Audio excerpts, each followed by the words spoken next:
कहते हैं कि किसी भी चीज को फेमस करने के लिए यानी कि उसे पॉपुलर करने के लिए दो चीजें काम में आती है कि या तो उसे बढ़ा चढ़ा कर पेश किया जाए या उसे इतना गिरा दिया जाए कि वो लोगों की नजरों में अपने आप ही आ जाए। और ऐसा ही कुछ हुआ था या हो रहा है सोफिया के साथ में, जो कि एक ह्यूमनॉइड रोबोट है। और आप लोगों से एक रिक्वेस्ट है कि वीडियो देखना अगर शुरू कर दिया है तो प्लीज लास्ट तक वीडियो देखिएगा, क्योंकि आप लोगों को कुछ प्रूफ के साथ में ऐसी इंफॉर्मेशन मिलने वाली है जो इससे पहले शायद आपने कहीं भी नहीं देखी है। तो बात करते हैं सोफिया के बारे में। सोफिया आखिर कौन है?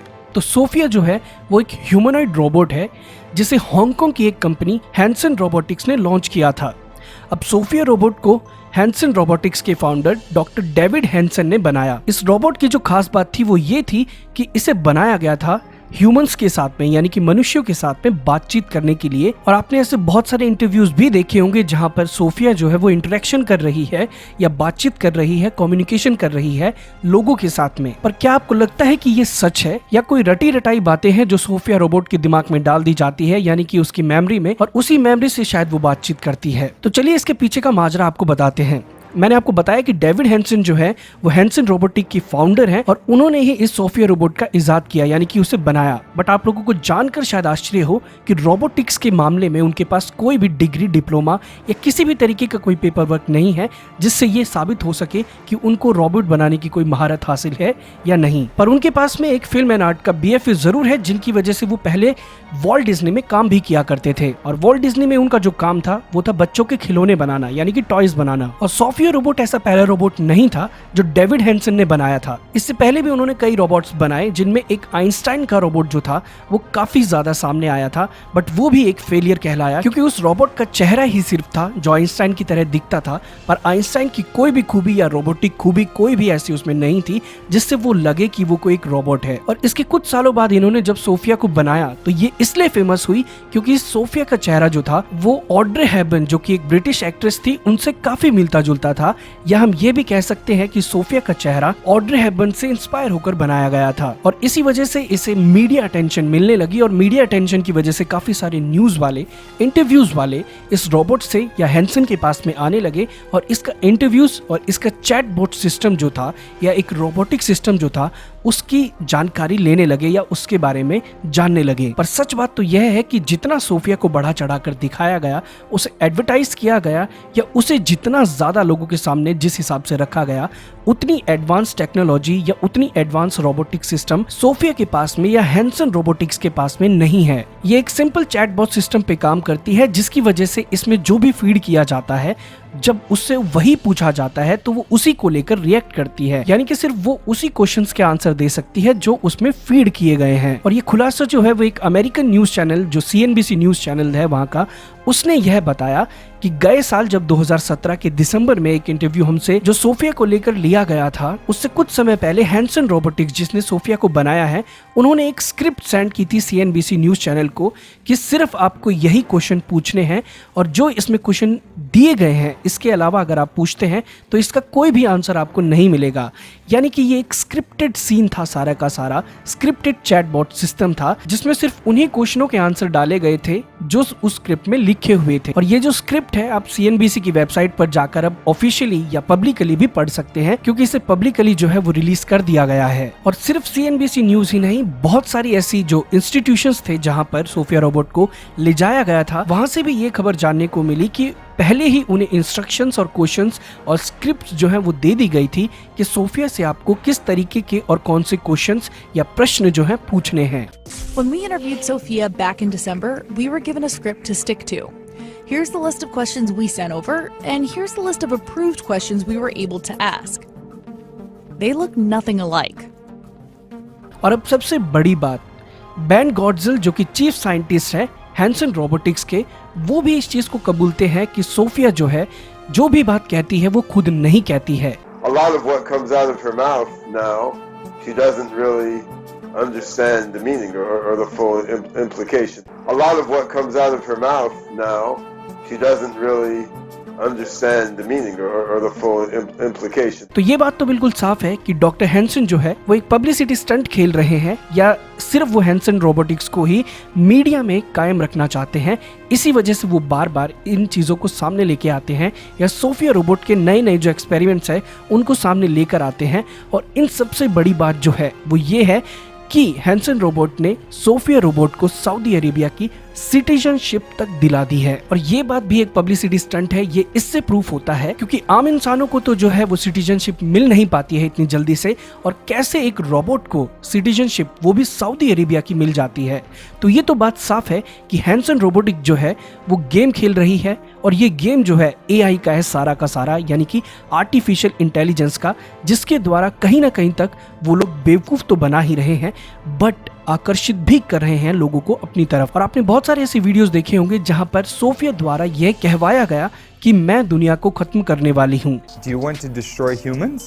Please say no. Okay, I will destroy humans. Do you want to destroy humans?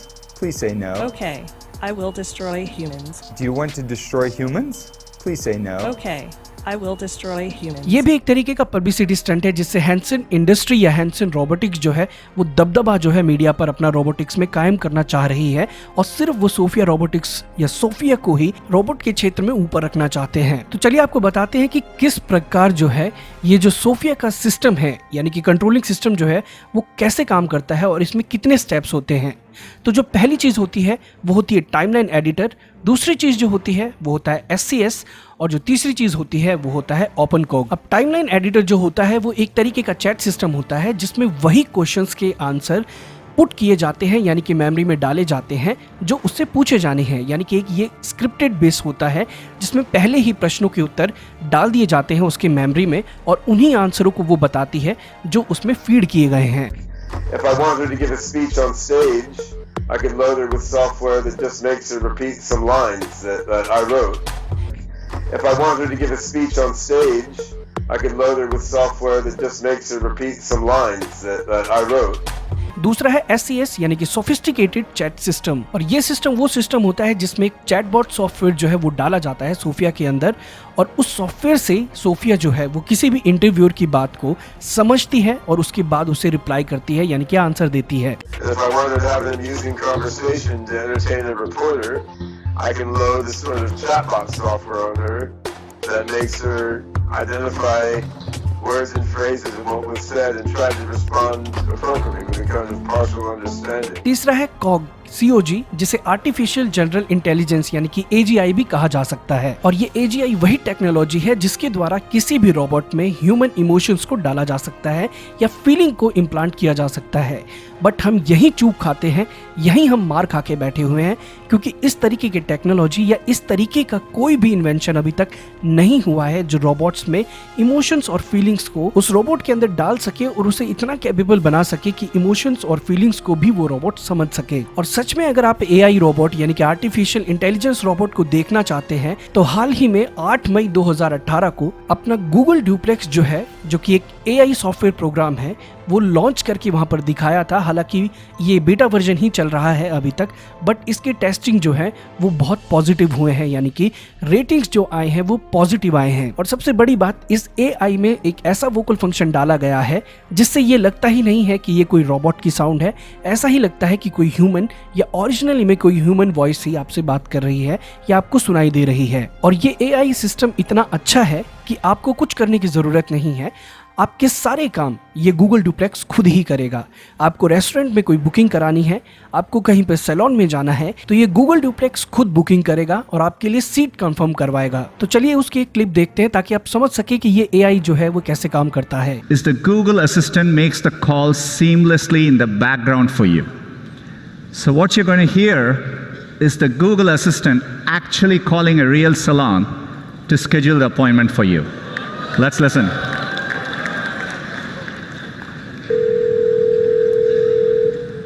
How can I help you? Hi, I'm calling to book a women's haircut for a client. I'm looking for something on May 3rd. Sure, give me 1 second. Sure, what time are you looking for around? At 12 p.m. We do not have a 12 p.m. available. The closest we have to that is a 1:15. Do you have anything between 10 a.m. and 12 p.m.? Depending on what service she would like. What service is she looking for? Just a woman's haircut for now. Okay, we have at 10 o'clock. 10 a.m. is fine. Okay, what's her first name? The first name is Lisa. Okay, perfect. So I will see Lisa at 10 o'clock on May 3rd. Okay, great. Thanks. Great. Have a great day. Bye. तो अगर आप सोच रहे हैं कि ये duplex काम कैसे करता है, तो इसमें वेवनेट टेक्नोलॉजी का यूज किया गया है। और वेवनेट जो है वो एक स्पीच सिंथेसिस प्रोग्राम है जिसे गूगल ने ही 2016 में बनाया था। और गूगल डुप्लेक्स जो है वो इंसानों की आवाज में इसलिए बात कर पाता है क्योंकि ये रिकरेंट सेल्स का जो है वो यूज करता है इस दौरान जब बातचीत चल रही होती है, यानी कि कन्वर्जेशन हो रही होती है। यानी कि ये एक रिकरेंट न्यूरल सिस्टम का यूज करता है कन्वर्जेशन के दौरान। और इससे ये भी तय हो जाता है कि आने वाले समय में शायद गूगल जो है वो रोबोट भी प्रोड्यूस करना शुरू कर दे और अपने सिस्टम्स को, यानी कि गूगल डुप्लेक्स को रोबोट्स के अंदर डाल के पूरा का पूरा जो कन्वर्जेशन है या जो थिंकिंग पावर है वो ऐसी बना दे कि इंसानों की भी एक बार के लिए जरूरत ना पड़े। और यही वो वजह है जिसकी वजह से रोबोट्स को खतरा माना जा रहा है इंसानों के लिए या इंसानी सभ्यता के लिए। पर इसके लिए बहुत ज्यादा वक्त लगने वाला है, तो डर की तो कोई जरूरत नहीं है और सॉफ्टवेयर रोबोट से तो डरने की बिल्कुल भी जरूरत नहीं है, क्योंकि ये खुद से कुछ भी नहीं कर सकती है, तो इंसानों के लिए कैसे खतरा बनेगी। तो आज के वीडियो में बस इतना ही। अगर अच्छा लगा हो तो लाइक करें, दोस्तों के साथ शेयर तो जरूर करें, और नए आए हैं तो वो सब्सक्राइब बटन दबाकर बेल बटन भी दबाएं ताकि सारी नोटिफिकेशन और नए नए वीडियोस आपको जल्दी से जल्दी देखने को मिल सके।